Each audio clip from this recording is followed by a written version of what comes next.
8 वर्षों से 2014 के बाद से हम सभी भाई बहन हर दिन हर क्षण परीक्षा के दौर से गुजर रहे हैं। और इस परीक्षा के समय में काल भगवान ने कितनी आत्माओं को छोड़ा है और कितनी आत्माओं को मर्यादा तुड़वा के अपने मुंह में ले लिया है।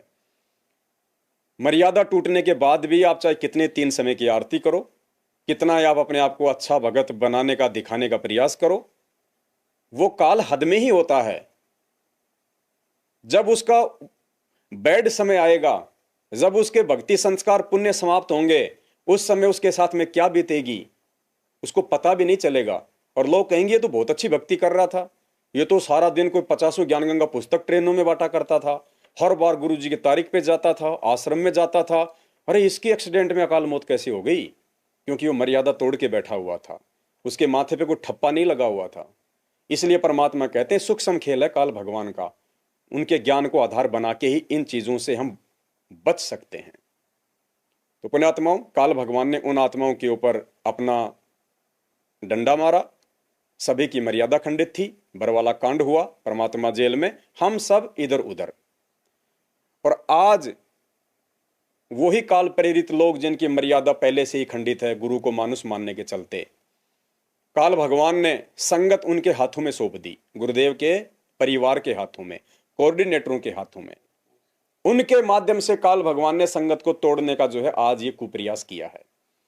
क्योंकि पुण्यात्माओं, काल को भी अच्छे से पता है कि ये ज्ञान लेने के बाद में, उस परमात्मा का विधान समझ में आ जाने के बाद, इन भगतों को जगत वाले नहीं तोड़ सकते। ये जगत वालों के झांसे में नहीं आएंगे। 100 में से 2% की बात अलग है, बाकी 90% भक्तों को जगत वाले नहीं तोड़ सकते, बहला के फुसला के। अगर इन भक्तों को तोड़ना है, इनकी मर्यादा खंडित करवानी है, तो इन्हीं के अंदर प्रवेश करके यह काम करना पड़ेगा।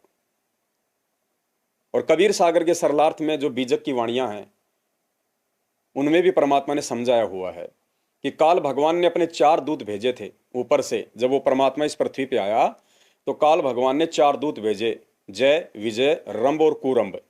और उन सबको काल भगवान ने कहा कि मेरे दूतों, तुम्हें पृथ्वीलोक पे जाना है और मेरा एक काम करना है। अपना एक दुश्मन है कबीर, वो धरती पे गया हुआ है और वो आत्माओं को मेरे से तोड़ेगा। तुमने उसके पंथ में प्रवेश करके पहले उन आत्माओं को अपने विश्वास में लेना है। और जब वो आत्माएं तुम्हारे ऊपर विश्वास करने लग जाएं, तुम्हारे हर ऐरे गरे आदेश को स्वीकार करने लग जाएं, तुम कोई भी बात उनके सामने रखो और वो बिना सोचे विचारे, बिना अपने गुरुदेव के ज्ञान को आधार बनाए उन चीजों पे अमल करना शुरू कर दें, उसके बाद तुम उनकी मर्यादा तुड़वाने का कार्य मेरे आदेश से नीचे जाके शुरू करो। परमात्मा ने सत्संगों में बताया, बीजक में भी लिखा हुआ है। और एक विजेंद्र नाम का कोई व्यक्ति है जिसने अपनी वाणियों के माध्यम से भी इस चीज को बखूबी समझाया हुआ है। तो काल भगवान ने सतलोक आश्रम मैनेजमेंट हरियाणा को, इन कोऑर्डिनेटरों को, पूज्य गुरुदेव जी के बेटा बेटी को, उनकी पत्नी को, उनके रिश्तेदारों को अपने एजेंट के रूप में मोहरा बनाया। और भगत होते हैं, श्रद्धालु होते हैं, उनकी एक कमजोरी होती है, विश्वास बहुत जल्दी कर लेते हैं। हालांकि विश्वास करना होता है बहुत जल्दी अपने सतगुरुदेव जी के ऊपर, लेकिन हम सतगुरुदेव जी के ऊपर विश्वास करते हैं बाद में, पहले उनके आसपास रहने वालों पे हम आंख बंद करके विश्वास कर लेते हैं। और आज पिछले 8 वर्षों से इसी अंधविश्वास के चलते भगत समाज की मर्यादा कदम कदम पे तोड़वाई जा रही हैं। वो मर्यादा चाहे आपको कभी बीजेपी को वोट डलवा के, चाहे कभी कांग्रेस को वोट डलवा के, चाहे कभी उन पार्टियों का समर्थन करवा के, पीले पर्चों के माध्यम से गुरुदेव का नाम लेके आदेश दे के, या फिर आपको कभी जाट आरक्षण में बैठा दिया गया। जब हरियाणा में जाट आरक्षण था 2016 में, आपको गुरुदेव का आदेश बता के जो लोग अपनी लड़ाई लड़ रहे थे आरक्षण की, हमें तो सतलोक में आरक्षण चाहिए, भक्ति में आरक्षण चाहिए, हमें यहाँ की जमीन में आरक्षण नहीं चाहिए, नौकरी में आरक्षण नहीं चाहिए। नौकरी परमात्मा ने छोड़ के दिखाई कि भक्ति करनी है तो ये नौकरियां सबसे बड़ी बाधा हैं, आपको मर्यादा में नहीं रहने देंगी। वो नौकरी छोड़ के दिखाने का मकसद परमात्मा का यही था कि जब मेरे पास में आओ तुम आश्रम में दर्शनों के लिए, तो अपने बेटा बेटियों के लिए नौकरी की भीख मत मांगना मेरे से। मैंने उदाहरण पेश कर दिया है, नौकरी छोड़ के मेरे से कुछ मांगना तो भक्ति मांगो, 5 गहने मांगो भक्ति मार्ग के, शील, संतोष, विवेक, दया, अक्षमा, बाकी व्यर्थ की चीजें ना मांगना। तो जाट आरक्षण में बैठा के लाखों भक्तों की उस समय मर्यादा तोड़वाई गई और उसी जाट आरक्षण में करोड़ों रुपया दान का देके चंदे का देके, यानी भगत समाज ने जो दान किया था सतलोक आश्रम मैनेजमेंट हरियाणा पे विश्वास करके, उनको सुपात्र समझ के, जबकि वो कुपात्र थे, क्योंकि धन केवल, दान केवल सुपात्र को दिया जाता है। और गुरुदेव ने बताया कि सुपात्र पूरी सृष्टि में केवल सतगुरु होता है, उनके अलावा दान का पैसा आप किसी को नहीं दे सकते। 10वें अंश का पैसा, ज्योति का पैसा, पाठ का पैसा और दान का पैसा, ये 4 प्रकार का धन केवल एक भगत ने अपने सतगुरुदेव जी के ही कर कमलों में देना चाहिए। ये 4 प्रकार का पैसा यदि आप किसी और को दोगे तो निश्चित तौर पे उसका दुरुपयोग होगा, क्योंकि बाकी सब जीव हैं। मन में छोटी सी शंका उठ सकती है कि कुछ समय पहले जब परमेश्वर का प्रगट दिवस आया था या सात संगति में जो सेवाएं चल रही थी, हमने जो पवन भगत जी हैं उनको भी हमने बहुत सारा मतलब सहयोग किया था। किसी ने अपने 10वें अंश का पैसा दिया था, किसी ने जिसके घर पे पाठ का पैसा रखा हुआ था वो दिया निकाल के। तो कहीं हमारी तो मर्यादा खंडित नहीं हो गई? नहीं। दान का जो पैसा है 4 प्रकार का, 10वें अंश का, पाठ का, ज्योति का और दान का, ये पैसा आपने सामने वाले को अपना गुरु समझ के नहीं देना। आपने ये पैसा उसको दान रूप में नहीं देना। सहयोग रूप में तो आप किसी और की भी मदद कर सकते हो, अनुपदेशी की भी, वहां पे दोष नहीं लगता हमारे को। लेकिन दान रूप में सामने वाले को पैसा नहीं देना, क्योंकि दान लेने का अधिकारी केवल सुपात्र सतगुरु है। बाकी मदद आप उस पैसे से किसी की भी कर सकते हो, उसमें कोई दोष नहीं होता है। तो भगत समाज की मर्यादा तो डुबाई गई। उसी जाट आरक्षण में 11-11 लाख रुपए सरेआम भगत समाज के दान का, ज्योति पाठ का पैसा चंदे के रूप में देके। अब ये बुद्धिमान जो भगत समाज हो खुद विचार करे इस बात को कि ये आरक्षणबाजियां सतगुरुदेव जी जब थे सतलोक आश्रम बरवाला में, उस समय भी हुआ करते थे। और बहुत सारे लोग होंगे, बहुत सारे नेता लोग होंगे जो गुरुदेव से समर्थन मांगने के लिए भी आते होंगे, बहुत सारी राजनीतिक पार्टियों वाले लोग, क्योंकि हरियाणा में तो विशेषकर सबसे ज़्यादा आश्रम है बाबाओं के। तो हरियाणा में तो जो भी सरकार बनती है बाबाओं के सहारे ही बनती है। तो बहुत सारे लोग सतलोक आश्रम बरवाला में भी आया करते थे पूज्य गुरुदेव जी से समर्थन मांगने के लिए कि गुरुदेव आप अपने भक्तों को संकेत कीजिए, हमारी पार्टी को वोट दें, तो हर प्रकार से हम आपको सुरक्षा देंगे। लेकिन पुण्यात्मा ये परमात्मा है जो पूरी दुनिया की रक्षा करता है, जो पूरी दुनिया को सुरक्षा दे रहा है। वो परमात्मा किसी और से सुरक्षा की भीख नहीं मांगता है। लेकिन वो लोग अपनी सोच आधार से आते थे और परमात्मा सबको मना कर दिया करते थे कि बेटा ये आश्रम केवल परमात्मा की भक्ति के लिए है, ये राजनीति का अड्डा नहीं है। और मैं भी अगर राजनीति करवाने लग गया तो भक्ति दुनिया में कौन करवाएगा? तो फिटे मुंह उनको वापस जाना पड़ता था। तो गुरुदेव के समय भी चुनाव होते थे, गुरुदेव के समय भी आरक्षणबाजियां हुआ करती थी, धरने प्रदर्शन रैलियां हुआ करती थी। लेकिन पूज्य गुरुदेव जी ने 27 वर्षों में कभी भी अपने संगत को प्रत्यक्ष या अप्रत्यक्ष रूप से कभी भी आदेश ना दिया, ना किसी भगत के माध्यम से दिलवाया कि भगतों आपने बीजेपी को वोट देना या आपने कांग्रेस को वोट देना। ये पाठ पढ़ाया हमें परमात्मा ने। और सत्संगों में परमेश्वर ने अनेकों बार जिक्र किया इस बात का कि राजनीति भगत के लिए सबसे ज्यादा हानिकारक सौदा है। भगत ने राजनीति के आसपास भी नहीं जाना चाहिए। सत्संग दास आपको बहुत बार सुना चुका है। चूंकि आज एक अहम विषय है इसलिए थोड़ा थोड़ा सा प्रकाश दास आपको डालेगा, हल्के हल्के वो वीडियो दास आपको दिखाएगा, ताकि आप सभी भाई बहनों को इस बात का पता चले वास्तव में। ये देखिए, इस सत्संग में परमात्मा ने राजनीति को सबसे बड़ा हानिकारक सौदा बताया। और मालिक ने बताया कि आपने किसी भी पार्टी विशेष को वोट नहीं देना। अगर आपने वोट भी देना है तो किसी व्यक्ति के कहने पे नहीं देना कि कोई भी व्यक्ति तुम्हें कहे कि भैया गुरुजी का आदेश है बीजेपी को वोट डालो या कांग्रेस को वोट डालो। तो गुरुदेव कह रहे हैं, हमें समझा रहे हैं कि आपने किसी भी व्यक्ति के कहने से किसी को वोट नहीं डालना। नंबर 2, आपने कोई भी राजनीतिक पार्टी देख के वोट नहीं देना। जबकि इन पीले पर्चों में सरेआम आदेश दिया जाता है कि गुरुदेव का आदेश है बीजेपी को वोट देना है, नहीं तो आपका नाम कहीं भी शुद्ध नहीं होगा। और इन्हीं भक्तों के द्वारा हमें जो आदेश दिए जाते हैं उन भक्तों के कहने से हम लोग वोट डाल रहे हैं। तो दोनों तो आदेश परमात्मा के यहां पे टूट रहे हैं। तो मर्यादा खंडित होगी कि नहीं होगी? फिर परमेश्वर ने कहा कि नेक व्यक्ति देख के वोट दो। अब नेक व्यक्ति हो नहीं सकता जब तक वो परमात्मा की शरण में ना आ जाए, और परमात्मा की शरण में आ गया तो फिर वो राजनीति नहीं करेगा। तो हर स्थिति में भगत ने वोट नहीं डालना। उसके बावजूद भी भगत समाज ने देखा देखे में पीले पर्चों को गुरुजी का आदेश मान के वोट दिया। तो पुण्यात्मा मर्यादा खंडित होगी या नहीं होगी? देखो, भगवान हरे की अंगुली पकड़ के नहीं समझाएगा। उस परमेश्वर के पास में इतना समय नहीं होता, वो एक ही समय में असंख्य ब्रह्मांडों का संचालन करता है। आप ये ना समझिए कि सतगुरु रामपाल जी भगवान जो कबीर परमात्मा हैं वो केवल वर्तमान में इस धरती पे जेल में बैठे हुए हैं। नहीं पुण्यात्माओं, वो परमात्मा अनंत रूप बनाता, अनंत रूप। जब काल भगवान 1000 कला का स्वामी है, वो 1000 रूप बना सकता एक समय में। अक्षर पुरुष 10,000 कला का स्वामी है, वो एक ही समय में 10,000 रूप बना सकता है। और ये परमेश्वर, ये सतगुरु रामपाल जी भगवान, ये अनंत करोड़ कलाओं का प्रभु है, अनगिनत असंख्य। ये तो हर एक आत्मा के साथ में 1-1 करोड़ रूप बना सकता है, इतना समर्थ भगवान है। तो ये परमात्मा वर्तमान में, ये ना समझना कि जेल में बैठा हुआ है। ये परमात्मा वर्तमान में ना जाने कौन कौन से लोक में, कौन कौन से ब्रह्मांडों में अपनी कितनी आत्माओं को प्रथम नाम दे रहा है, किसी को सतनाम दे रहा है, किसी को सार नाम दे रहा है, किसी को ज्ञान समझा रहा है, तो किसी के कोई कोई जो है काम सार रहा है, किसी को एक्सीडेंट से जो है बचा रहा है। हर समय हर क्षण परमात्मा हर एक आत्मा के साथ में रहता है। तो पुण्यात्माओं, अब आप ये वीडियो सुनिए और आप खुद निर्णय कीजिए इन पीले पर्चों को देख के। फिर आपको ये पूरी राजनीति समझ में आएगी कि ये प्रार्थनाओं का सिस्टम क्या है और कैसे इन प्रार्थनाओं के नाम पे भगत समाज को आध्यात्मिक तौर पे ठगा जा रहा है काल भगवान के द्वारा।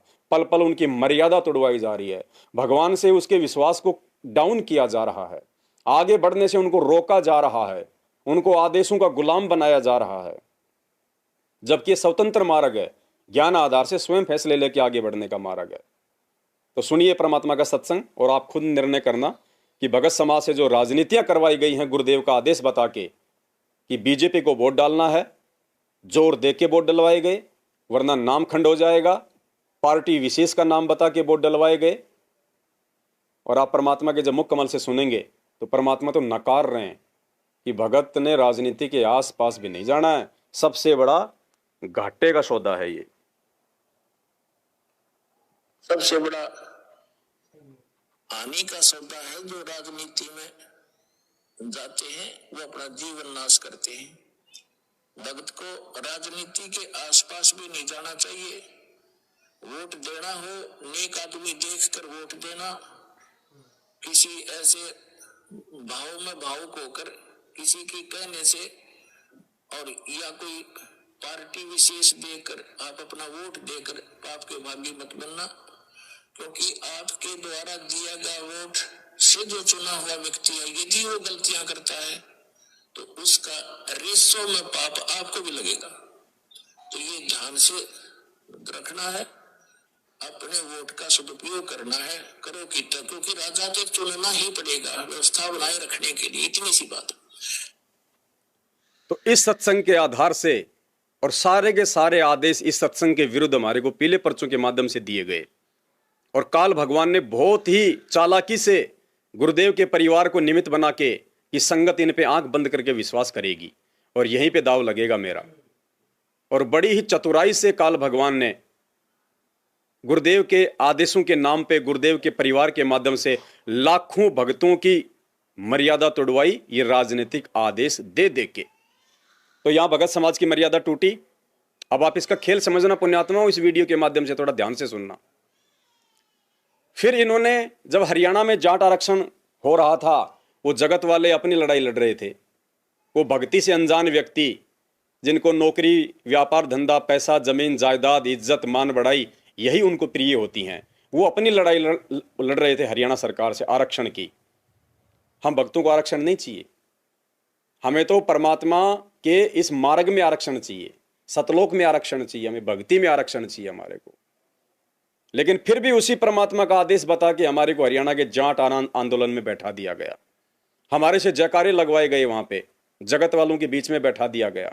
हमारे दान का उन लोगों को चंदे के रूप में सहयोग किया गया।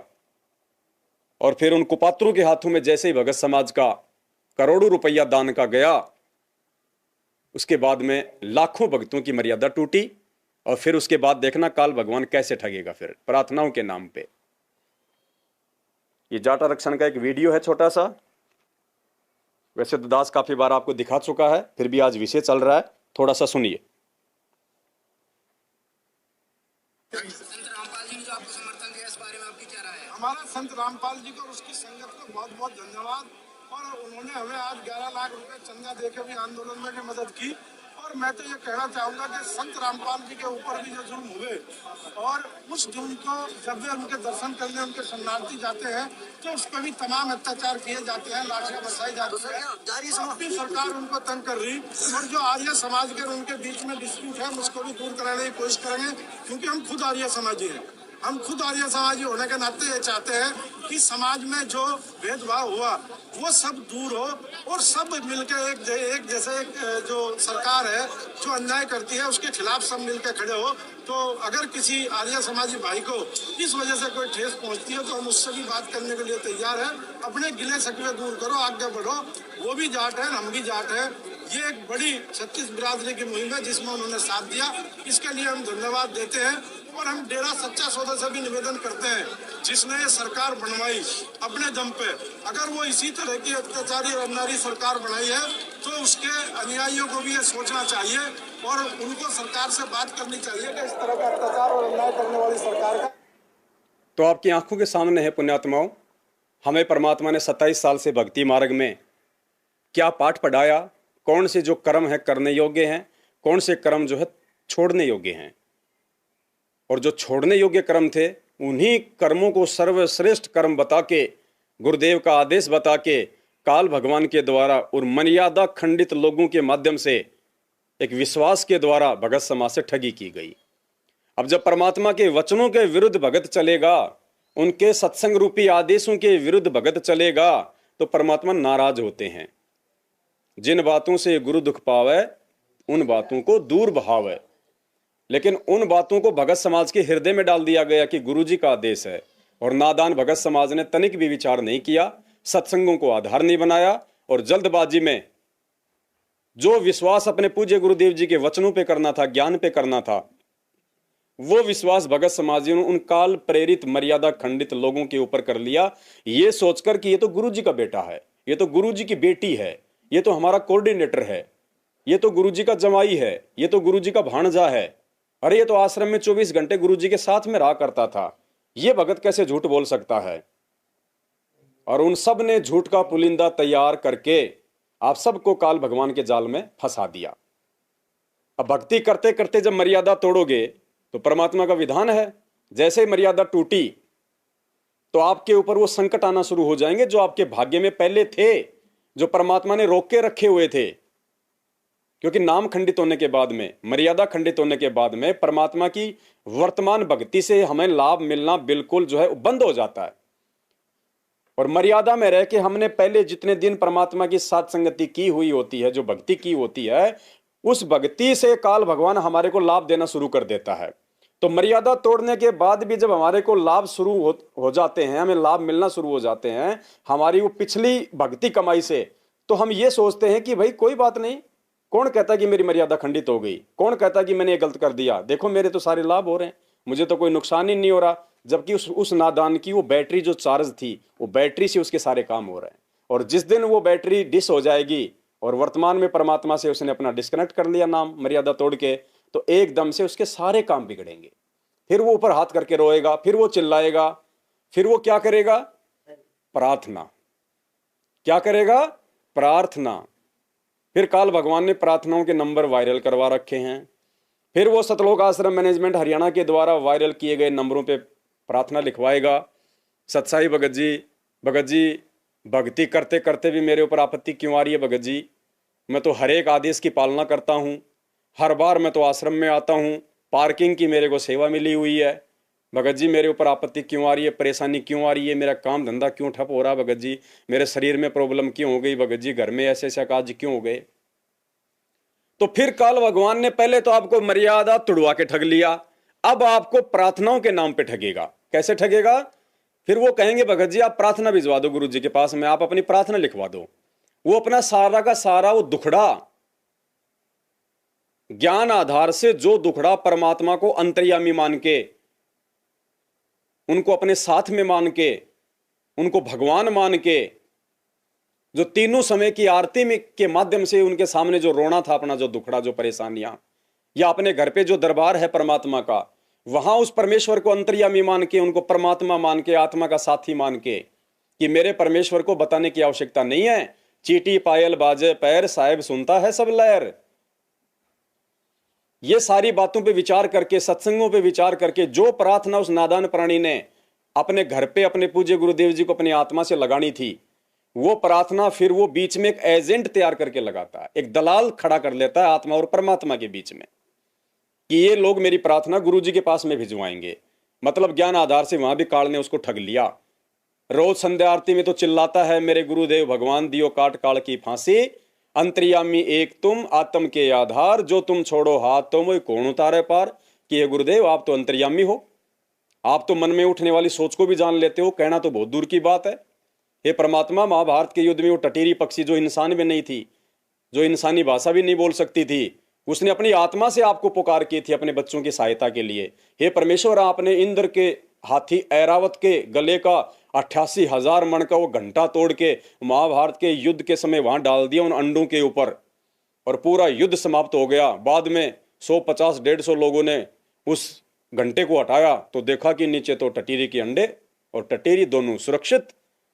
तो इन बातों पे विचार करके जिस नादान प्राणी ने गुरु को भगवान मान के अपने घर से अपनी अंतरात्मा से प्रार्थना लगानी थी, वहां भी काल ने उसको ठग लिया और बीच में ये कोऑर्डिनेटर रूपी, गुरुदेव के परिवार रूपी एजेंट बनवा दिए। दूसरे दिन फिर उसकी प्रार्थना का जवाब आता है, और जवाब क्या आएगा? सामने वाले की हालात के आधार पे, उसकी स्थिति के आधार पे, कि ये व्यक्ति ज्योति या पाठ के पैसे देने में सक्षम है या नहीं, या बिल्कुल ही इसका बेड़ा डाउन हो चुका है। अगर बिल्कुल ही इसका बेड़ा डाउन है, इसके घर में खाने के भी लाले पड़े हुए हैं, तो उसको कहेंगे कि गुरु जी का आदेश है, अपनी भक्ति बढ़ाओ, भक्ति बढ़ाओ। परमात्मा का आदेश आ गया, क्योंकि उनको पता है उन प्रार्थनाओं का जवाब देने वालों को कि चवन्नी इसके घर में नहीं है, ये तुम्हें क्या देगा? ज्योति पाठ का अगर इसको आदेश दे दिया तो तुम्हें देगा क्या? तो उसको कह देंगे गुरु जी का आदेश, अपनी भक्ति बढ़ाओ, परमात्मा सब ठीक करेंगे।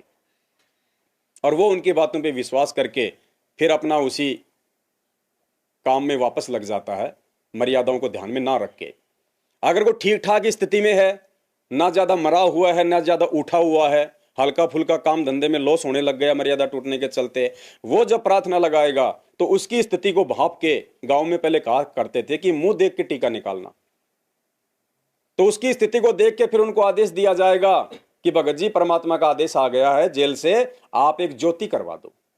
यानी उनको पता है कि 2100 रुपये तो दे ही देगा नालायक, उसको ज्योति का आदेश दे दिया जाता है।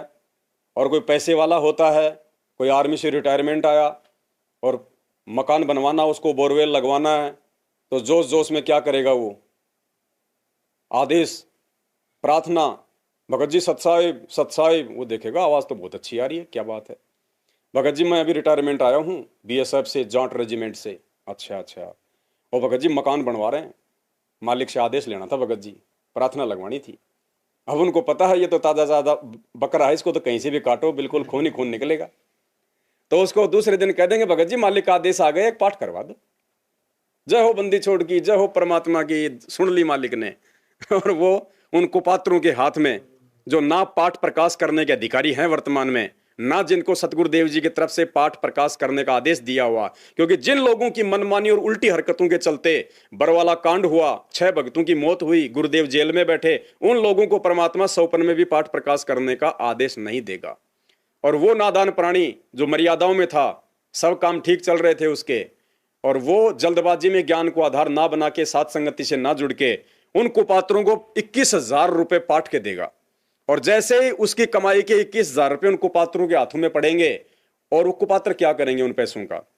वो तो उल्टे काम में लगाएंगे और नए नए आश्रमों में लगाएंगे, फालतू में इन पत्थरों में पैसा बर्बाद करेंगे, गाड़ी घोड़े खरीदेंगे, अपने खुद के मकान बनाएंगे, प्रॉपर्टियां बनाएंगे। इनकी तो राजनेताओं के साथ में बड़ी साठगांठ है, आजकल तो उनकी गाड़ियों में घूमते हैं ये, क्योंकि ये तो सरेआम, ये तो बीजेपी को सपोर्ट करते हैं, इनको भक्ति से तो कोई लेना देना है नहीं, ये तो राजनीति में आ गए, क्योंकि इनको अपने आश्रम चलाने, इनको अपना धंधा करना है, और धंधा करना है तो वर्तमान पार्टी के साथ में इनको साठगांठ रखनी पड़ेगी, ताकि किसी भी प्रकार की दिक्कत हमारे धार्मिक धंधे पे ना आ जाए।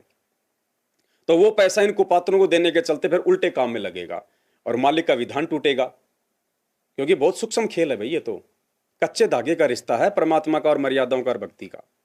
बहुत सावधानी, परमात्मा ने बताया ना कि मालिक कहते हैं कि जो मालिक की वो वाणी है ना, कि वो पेट में बच्चा, कौन सी वाणी है परमात्मा की? जैसे माता गर्भ को राखे यतन बनाए, ठेस लगे तो छिन होवे तेरी ऐसी भक्ति जाए। हमने इस प्रकार से मर्यादाओं का ध्यान रखना होता है भक्ति मार्ग पे। और जैसे उस भाई का पैसा जाएगा वहां पे ज्योति या पाठ का, वैसे दान का, चाहे कोई आश्रम में जाके चाहे दान करो, चाहे ज्योति पाठ के नाम पे दान करो, और वो पैसा तुम्हारा इन कुपात्रों के हाथों में जाएगा। थोड़ा बहुत तो ज्ञान प्रचार में लगेगा, क्योंकि इनको दिखाना पड़ता है। अगर ये बिल्कुल भी धार्मिक काम नहीं करेंगे तो इनको पैसा कौन देगा? जैसे कोई मंत्री होता है, कोई सरपंच होता है, कोई विधायक होता है, उसके कोटे में 8-10 करोड़ रुपए आते हैं, उसको विकास कार्यों के लिए वो पैसा दिया जाता है। अब विधायक को कोई सरकारी पैसा तो उसको मिलता नहीं है, कोई तनख्वाह तो उनको मिलती नहीं है कोई विशेष। जिस प्रकार के वो फॉर्च्यूनर 50 लाख की तो गाड़ी ले आते हैं विधायक बनते ही हैं, बड़े बड़े लोगों के साथ में उठना बैठना, तुरंत जो है 3 मंजिल मकान की नींव डाल देगा, मार्केट में एक बड़ा सा शोरूम खोल देगा। उसकी कोई पेंशन तो आती नहीं है सरकार की तरफ से, नौकरी तो कोई है नहीं उसकी ऐसी कोई सरकार की तरफ से उसको कोई तनख्वाह तो मिलती नहीं है। वो बजट का पैसा जो उसको मिलता है, अब वो क्या करेगा?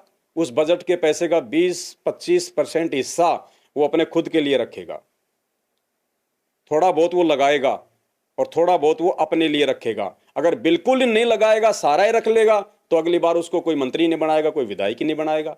तो इसी प्रकार सतलोक आश्रम मैनेजमेंट हरियाणा को दान का कुछ अंश ज्ञान प्रचार में लगाना पड़ता है, ताकि भगत समाज को दिखाई दे कि हाँ टीवी चैनलों पे सत्संग चल रहे हैं, ज्ञान प्रचार हो रहा है, ज्ञान गंगाएं बट रही हैं, भाई दान करो दान करो। लेकिन ज्यादातर हिस्सा कहाँ जा रहा है ये उनको नहीं पता। ये पैसा उन पत्थरों में बर्बाद किया जा रहा है जिन आश्रमों की वर्तमान में कोई आवश्यकता नहीं है। इन आश्रमों के ऊपर दास एक विशेष वीडियो बनाएगा आने वाले दिनों में, पहले भी काफी बार दास जिक्र कर चुका है। आपको विस्तार से समझाया जाएगा कि ये आश्रम खोलना वर्तमान में क्या काल भगवान की विशेष साजिश है। जैसे आज आप जानने जा रहे हैं कि प्रार्थनाओं के नाम पे कैसे काल भगवान ठग रहा है, वैसे ही ये फर्जी आश्रम खुलवा के भगत समाज का दान का पैसा इन पत्थरों में बर्बाद करवा के भगत समाज को लूटा जा रहा है। उनकी मर्यादाएं जो है उतड़वाई जा रही हैं, परमात्मा के वचन के विरुद्ध ये कुकर्म करवा के। तो फिर वहां पे उसको जो है ठगा जाएगा प्रार्थनाओं के नाम पे। मर्यादा टूटा हुआ इंसान चाहे कितने पाठ करवा दे, कितनी ज्योति करवा दे, कितनी भक्ति कर ले, कितनी प्रार्थना लगा ले, जब तक वो व्यक्ति अपनी गलती को पहचान के और उस गलती का हृदय से एहसास करके, जब तक अपनी अंतरात्मा से अपने गुरुदेव को भगवान मान के अपने घर पे ही परमात्मा से अरदास नहीं करेगा, प्रार्थना नहीं करेगा, और जिन कारण से उसकी मर्यादा टूटी है उन कारणों को यदि दोबारा जीवन में नहीं दोहराएगा, तो परमात्मा उस भगत का जो कनेक्शन होता है ऑटोमेटिक जोड़ देता है।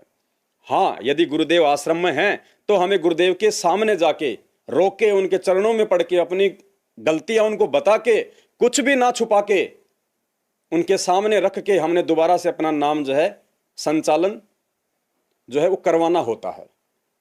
और आज पूज्य गुरुदेव जी जेल में बैठे हुए हैं, आसानी से हम उनसे नहीं मिल सकते, तो उनकी गैर मौजूदगी में केवल गुरुदेव को शब्द रूप में अपने साथ मान के, अपने घट और घर में उनको जो है सदैव प्रकट मान के, और पहली बात हम गलतियां ना करें ऐसे नाजुक समय में। अरे डॉक्टर हॉस्पिटल में नहीं है और वहां पे जल्दबाजी में कोई उल्टी सीधी चीज खा लेना या अपना पैर फुड़वा लेना, वो नादानी है, क्योंकि इलाज करने वाला नहीं है। इसलिए सावधानी सबसे बड़ा जो है वो पॉइंट है। तो आज परमेश्वर हमारे बीच में नहीं है शारीरिक रूप से, इसलिए हमने कम से कम गलतियां करनी है। अनजाने में गलतियां हो जाएं तो बात अलग है, जानबूझ के गलतियां करने से बचना है, क्योंकि इलाज करने वाला, समाधान करने वाला हमसे कोसों दूर बैठा आज। तो ऐसी स्थिति में जब गुरुदेव जेल में बैठे हैं तो हमने ज्ञान को ही आधार बना के और गुरुदेव को शब्द रूप में सदा अपने पास समझ के कि संध्या आरती में मैं रोज पढ़ता हूं, घट ही में गंगा, घट ही में जमुना, घट ही में है जगदीश सतगुरु तारेंगे। और भोग की आरती में पढ़ते हैं कि मोकू कहां ढूंढे रे बंदे मैं तो तेरे। तो इस प्रकार से हमने ज्ञान आधार से गुरुदेव को शब्द रूप में सदा अपने पास समझ के और हृदय से हमने उस गलती की क्षमा याचना करनी है कि परमेश्वर नाक रगड़ता हूं, भविष्य में कभी भी वो काम नहीं करूंगा जिस कारण से दोबारा मेरी मर्यादा खंडित हो और आपको नाराज होने का मैं मौका दूं। तो परमेश्वर उस आत्मा के भाव देख के कि किस भाव से वो अपनी क्षमा याचना कर रहा है। अगर मन में दोष रख के, अगर कोई ऊपरी मन से अगर कोई अरदास करेगा, चाहे भगवान के सामने कर लेना, चाहे दरबार में कर लेना, परमात्मा 1% भी नहीं सुनता है। मालिक आत्मा का साथी है, बकवाद का साथी नहीं है। तो ऐसी स्थिति में वर्तमान में प्रार्थनाओं के नाम पे भगत समाज के साथ में ठगी जो है वो की जा रही है।